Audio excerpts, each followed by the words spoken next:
Hello, everyone. My name is Dawn Schiavone, and though I really wanted to attend this year's FETC, I was unable to attend at the last minute, and so I decided to join you virtually. So I'm going to share my portion of this presentation. Again, my name is Dawn Schiavone, and I'm currently the Director of Technology at Oregon City Schools. It is a suburban school district in Northwest Ohio, right outside of Lake Erie. I was a teacher and technology director before that at Ottawa Hills Schools. This is my 34th year in education. I'm lucky enough to be designated as a CETL through COSIN, and I'm very proud of that. I have presented at very many conferences over the years, and I've also done professional development at various school districts as well. There's my email and my Twitter, and basically I have a passion for leading a district through the opportunities and challenges that technology continues to bring to students, teachers, staff, and administrators. As the educational landscape evolves, I always want to focus on the technical side, but I'm also very passionate about the educational side. So first and foremost, in leading in a male-dominated role, really my goal is for human equality, whether it be all those types of things, including gender.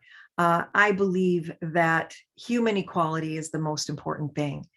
It all starts early. Often is regarding gender, young girls are told that they aren't smart enough for a certain job, a certain task, a certain thing. And so in my mind, it's all about mindset. And I'm going to talk a little bit about that in a second.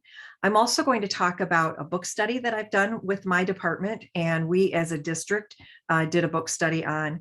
And then finally, I'm going to talk about Focus 3 and the R factor. If you aren't familiar with this, it's a game changer. It's a life changer. So I'm going to talk about those three things and how they have influenced or helped me as I am a leader in a male-dominated role.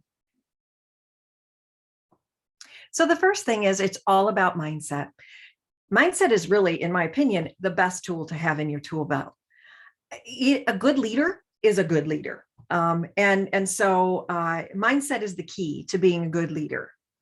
It's also a catalyst for a positive environment. Yes, I'm the boss, but I don't really want to be considered truly the boss. It's a two-way street. I am just as much concerned about what my employees have to say as opposed to what I have to say to them. And then it's about instilling a good mindset at a young age. Growing up, I never remember a time where my parents, my family talked about, you're a girl, so you need to do this, or you're a girl, so this is what you need to be doing. It was just not an option. I remember playing Barbies just as much as I remember working in the garage with my father, doing tasks or repairing something or building something, working with my mom in the yard, doing yard work. So I remember those things just as much as I remember all the other things. And then secondly, in my family, I have two daughters. I have two very independent, strong women daughters. And so in our family, we never had a conversation of woman versus man in terms of roles or jobs or tasks. It was just, something that we did as a family to talk about the potential and what they wanted to do and what they felt compelled to do and compassion and had a passion for. The next thing I want to talk about is a book study that I did. It's called The Ice Cream Maker. And I have the book here, and you can see there's lots of sticky notes on the pages because I felt that there wasn't a couple of pages that went by without a message or a point that I thought was a good point to build a good department, to build a good district, to build a good leader. It's all about making quality the key ingredient in everything that you do. One of the main focuses is listening to your customers. Now, your customers in a school district are your teachers, your students, your other administrators, but your customers, my customers, that's my team. And I felt that it was very important that I spoke to them as a team and built our team. And then in turn, we can provide that quality service to our customers.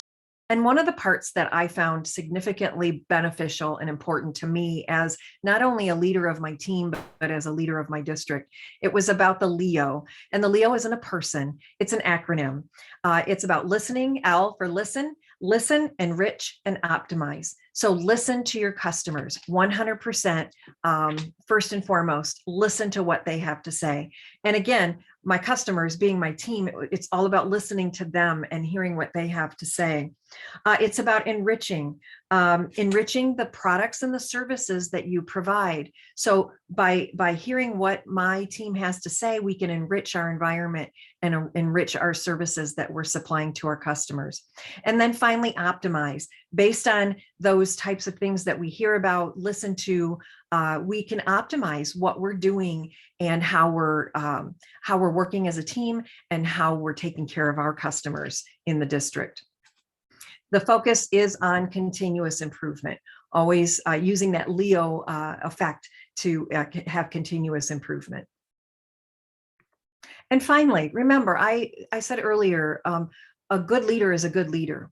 And so to become a good leader, you have to focus on yourself a little bit too. And focus 3, which is the R factor, is all about that. It's identifying and developing behavior skills necessary to produce desired results. Focus 3, the R factor, is built on a very simple equation. It's all about events plus reaction equals outcome. And what that means is you are given a certain event. And again, going back to me saying it's not about gender, it's about building human equality and being a good leader. And so everyone has events that happen in their lives. Over the past 2 years, the whole world has had an event thrust upon them that we weren't ready for.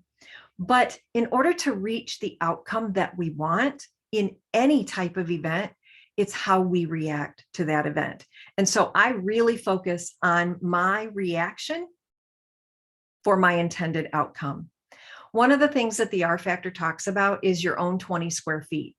And it's not a literal 20 square feet. It's the idea of your surroundings. You have control over your 20 square feet. It's also about building discipline over default. Now, we've all reacted to a situation that was default driven. You know, it's the easy route. It's the emotional reaction. And so what the R factor talks about is creating discipline driven reaction. A third element, big element in the R factor is no BCD. It means no blaming, complaining, or defending, which is really hard to do sometimes. But it does talk about how to overcome that and how to build that environment that doesn't have, or you try to not have, blaming, complaining, or defending. There's 6 R factors. They are press pause, i.e. take a step back, pause before you react. R factor number 2 is get your mind right. Get your mind into a space that allows you to react appropriately to a certain event that occurs. R factor number 3 is step up. Step out of your comfort zone. Do the right thing. Step up to reacting to a certain event in the most disciplined driven way. R factor number 4 is adjust and adapt. Constantly adjust and adapt. If you didn't do it right yesterday, do it better today, and do it better tomorrow than you were today. So that's what adjust and adapt is all about. Make a difference. Do something that makes a difference. Don't just go through the motions, but try and react to an event that's going to give you an outcome that makes a difference. And then finally, build skill. Do it over and over and over again so that those disciplined reactions are much more normal and typical than the emotional or the default driven reaction. And finally, mindset, team skills, how you react to situations, not gender, is what makes up a good leader. Thanks, everyone. Have a great conference.